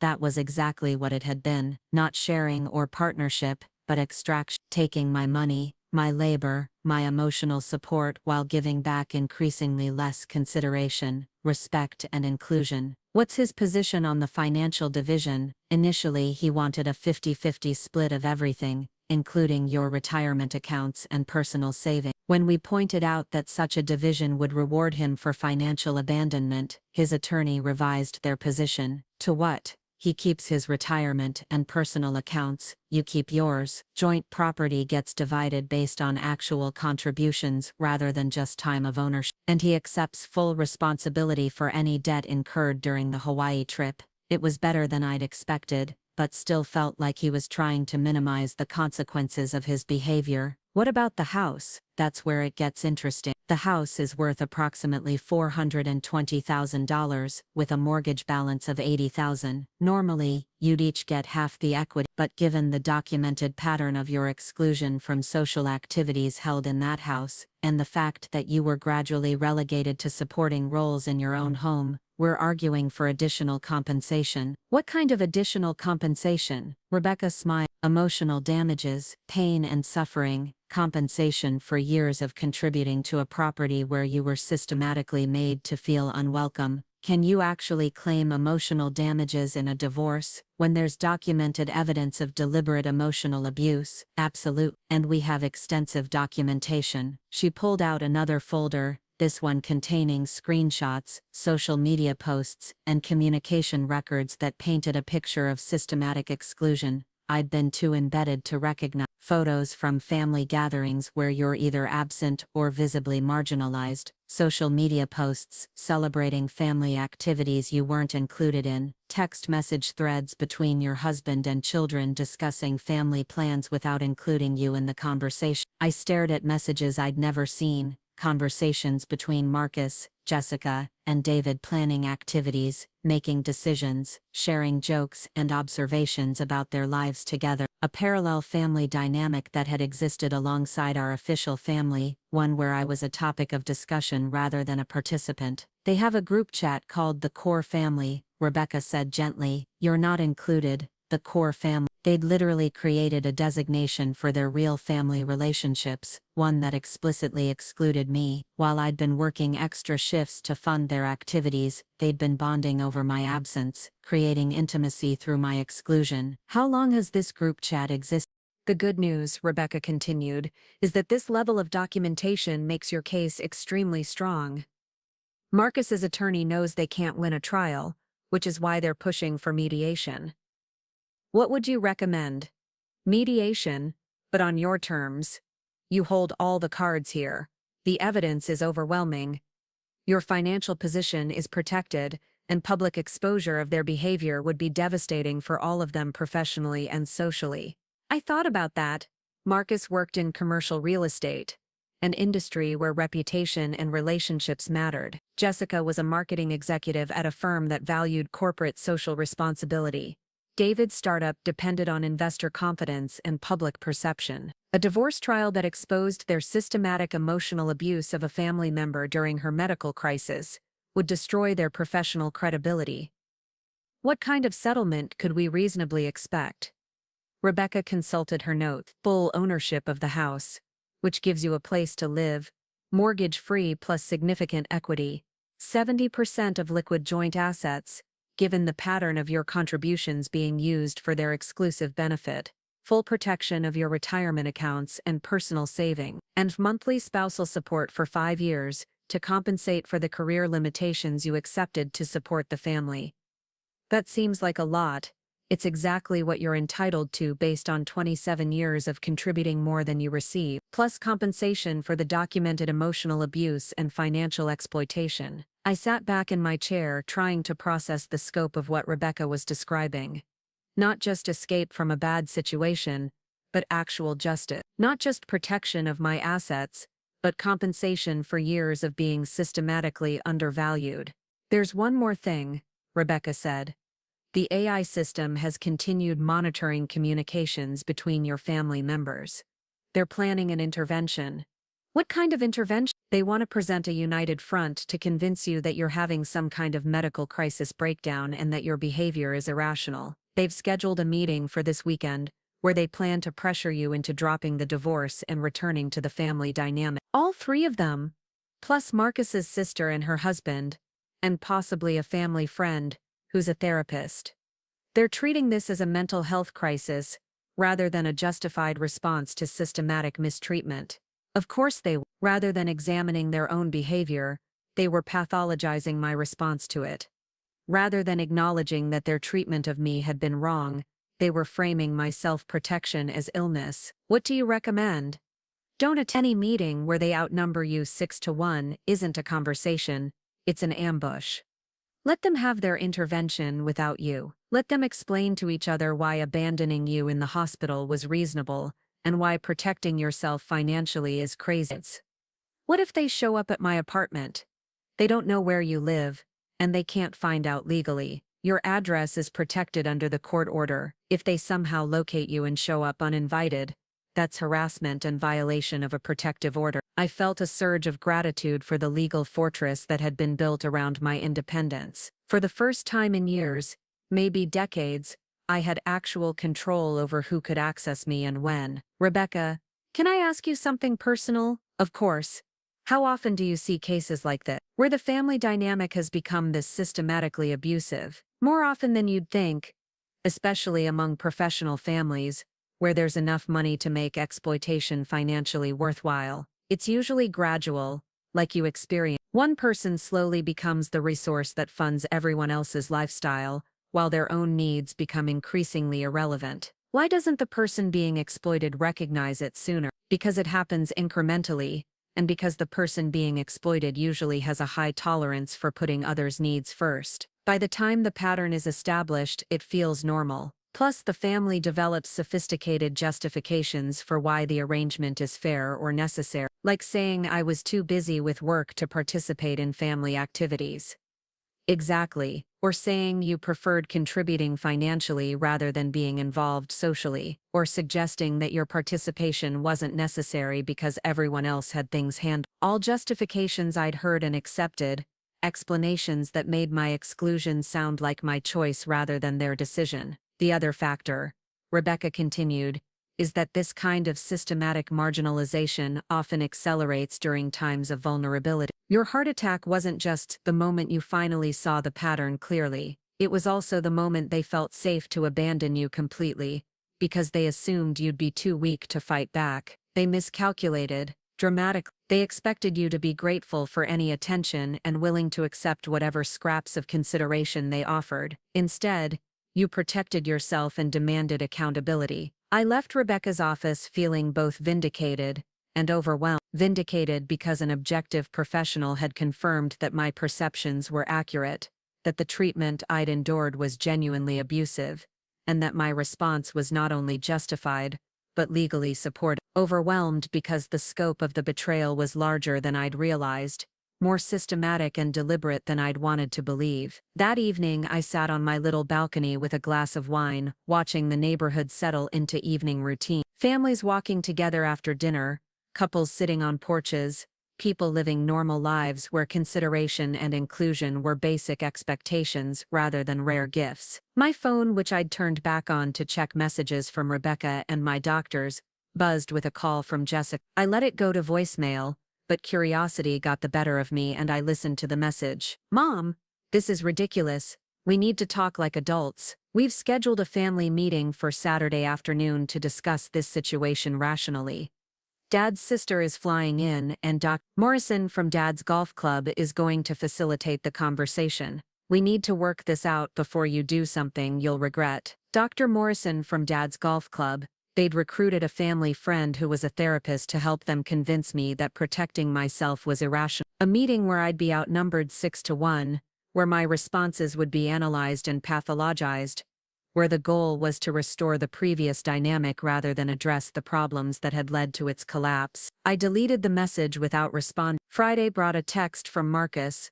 Goldie, please reconsider this course of action. Think about what you're throwing away. Think about our history, our family, everything we've built together. Don't let one misunderstanding destroy 27 years. One misunderstanding. That's how he was characterizing systematic emotional abuse and financial exploitation. A misunderstanding, as if the problem was my interpretation of their behavior rather than their behavior itself. I deleted that message too. Saturday afternoon came and went quiet. I spent it reading on my balcony, taking a long walk through the neighborhood, cooking myself a simple dinner. Around 4 o'clock, my phone started buzzing with missed calls and increasingly frantic messages from the intervention I wasn't attending. From Jessica. Mom, where are you? We're all here waiting for you. From David. This is childish. We drove 3 hours to have this conversation. From Marcus. Goldie, your absence is proving their point about your mental state. From someone I didn't recognize. Mrs. Turner.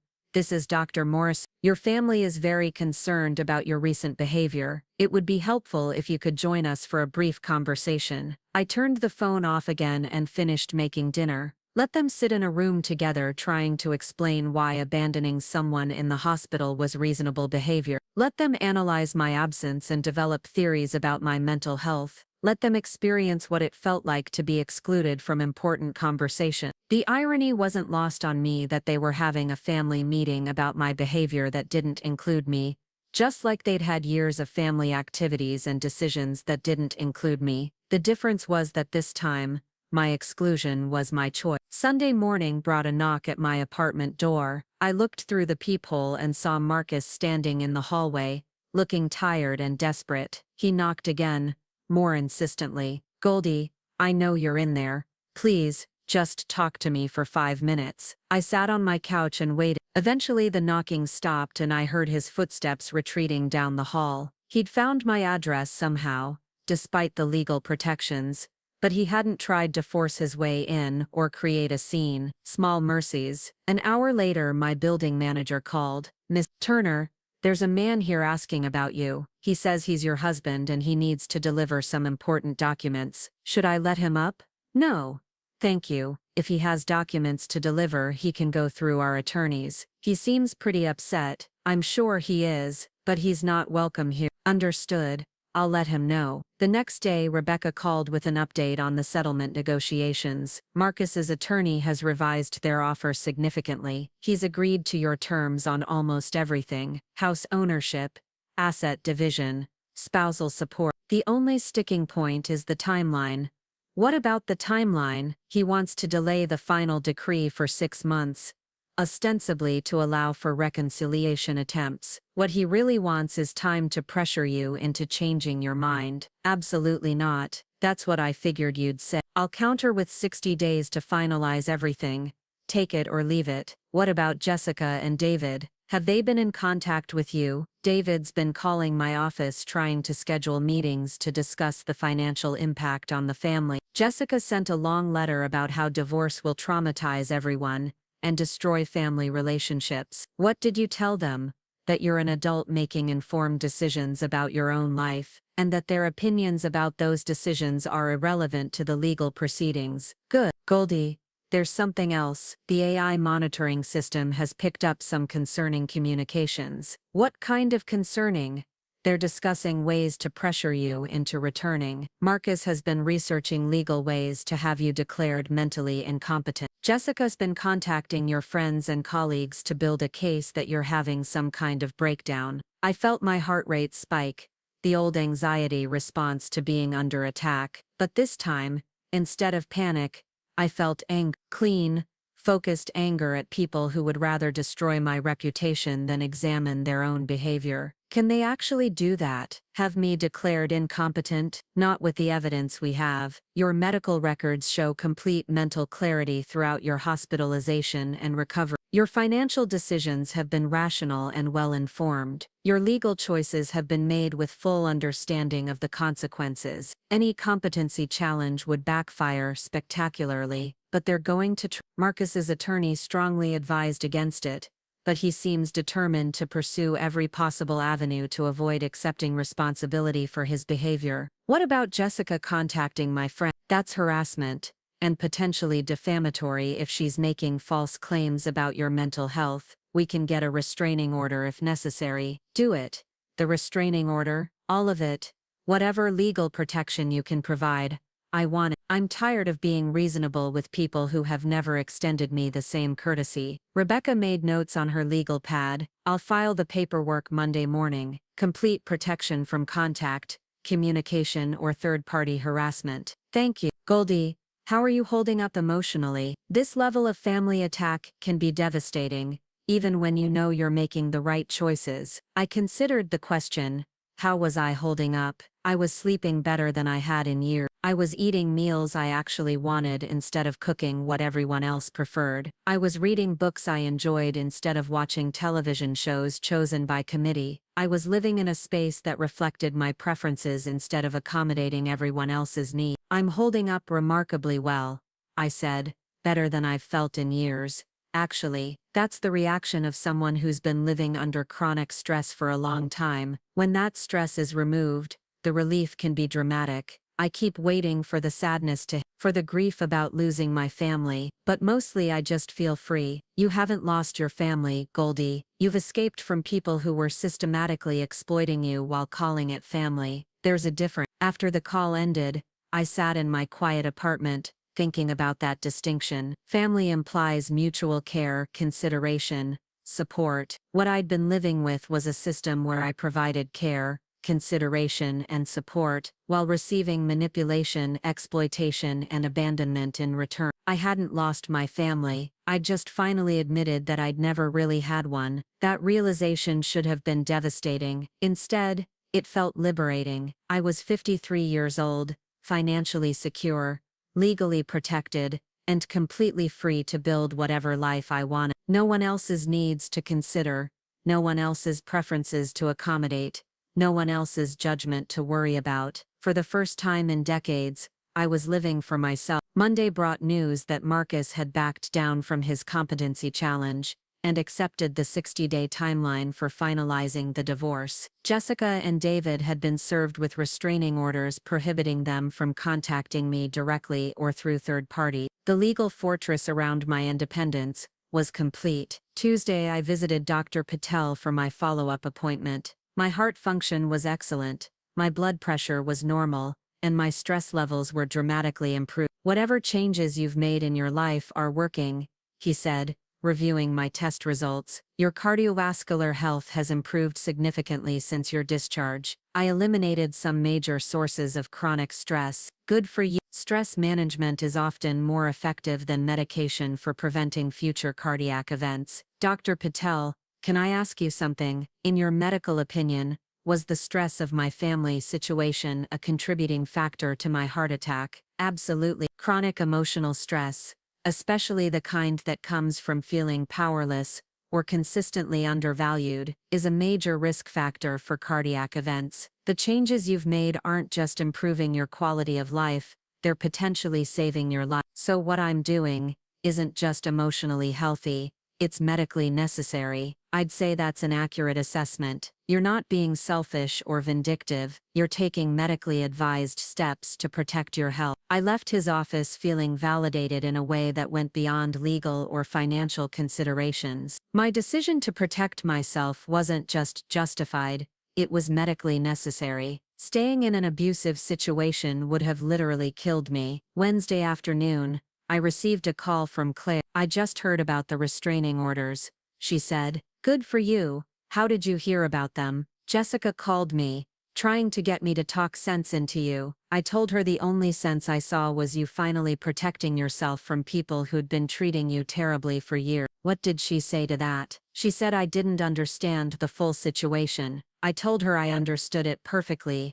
and that's why I supported your decision 100%. Thank you for that, Goldie. I'm proud of you. I know this isn't easy, but you're doing the right thing. Sometimes I wonder if I'm being too harsh, if I should give them a chance to change. How many chances have you given them over the years? How many times have you accepted their explanations, and excuses and promises to do better. I thought about that dozens of times, hundreds, maybe. Every exclusion explained away, every financial decision justified, every dismissal of my feelings rationalized. Too many to count, right? And what changed? Nothing. It just got worse. Exactly. People who are capable of change do it when the consequences of not changing become clear. People who aren't capable of change just get better at making excuses. Which category do you think they fall into, based on their current behavior? The excuse category. Instead of acknowledging what they did wrong and working to repair the damage,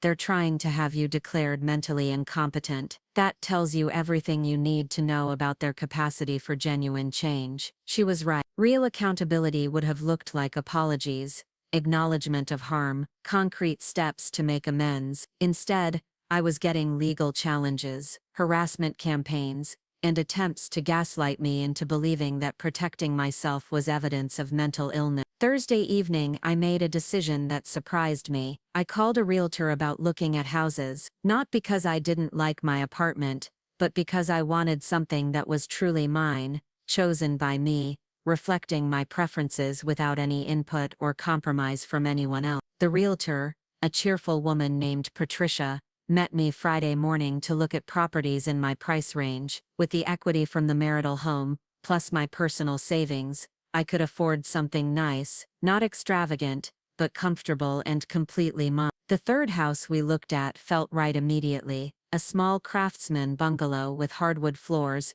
built-in bookshelves, a kitchen with windows overlooking a garden, and a front porch perfect for morning coffee. It was half the size of the house I'd shared with Marcus, but every square foot felt welcoming rather than loaded with complicated history. This one, I told Patricia, I want to make an offer on this one. It's a lovely house, she agreed. Perfect for someone starting a new chapter. Starting a new chapter, that's exactly what I was doing. Not ending something, but beginning something entirely different, something that belonged to me completely. By the following Tuesday, my offer had been accepted. By Friday, the inspection was complete, and the mortgage was approved. I would close on my new house the same week my divorce became final. Rebecca called with the news that Marcus had signed the final settlement agreement. He's not happy about it, but his attorney convinced him that fighting would only make things worse. You'll have the house deed, the financial transfers, and the legal freedom all finalized within 10 days. How did he seem when he signed?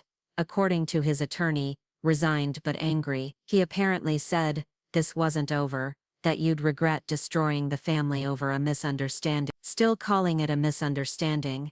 Some people never develop the capacity for genuine accountability. They can't admit wrongdoing, so they reframe everything as other people's misperceptions or overreactions. What about Jessica and David? No direct contact, obviously, because of the restraining orders, but their attorneys have been asking about whether there's any possibility of reconciliation. What did you tell them? That reconciliation would require acknowledgement of harm, genuine apology, and concrete behavior change. Since none of those things have materialized, reconciliation isn't currently possible. Is it terrible that I don't miss them? It's healthy. You're not missing the real relationships you had with them, because those relationships were based on your exploitation. You might miss the fantasy of what you thought those relationships were, but missing a fantasy isn't the same as missing real people. That distinction helped clarify something I'd been struggling with. I didn't miss Marcus's actual presence, with his constant demands and financial entitlement. I missed the idea of having a partner who considered my feelings. I didn't miss Jessica and David's actual behavior,